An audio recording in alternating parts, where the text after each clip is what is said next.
দুর্গম মনিরাং শৃঙ্গ জয়ের পথেই জলপাইগুড়ির 2 মহিলা সহ 9 দামাল। মনিরাং পর্বত শৃঙ্গের লক্ষ্যে Nature and Trekkers Club of Jalpaiguri অভিযাত্রীরা আজ অর্থাৎ 9ই আগস্ট মানালি থেকে মানে গ্রামের উদ্দেশ্যে যাত্রা শুরু করলো।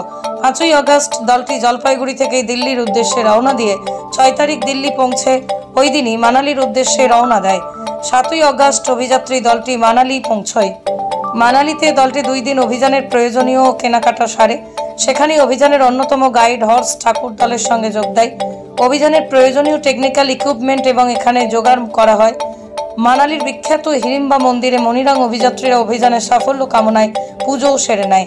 উল্লেখ্য, মনিরাং পর্বত শৃঙ্গ হিমাচল প্রদেশের লালুহ স্পিতি জেলার কাজা অঞ্চলে অবস্থিত। 12 মূল শিবির স্থাপন হবে। মূল শিবিরের উপরে বিভিন্ন উচ্চতাতে স্থাপিত হবে আরও 3টি শিবির। উপস্থিত রয়েছেন অমিত দাস, জনক কোচ, সুজয় বণিক, পার্থসারথী রায়, সৌমদীপ দাস, বিজয় চক্রবর্তী, বিশাখা শর্মা, শম্পা সাহা।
ভিডিওটি ভালো লাগলে পেজটিকে ফলো করুন, বেশি বেশি লাইক, শেয়ার এবং কমেন্ট করুন।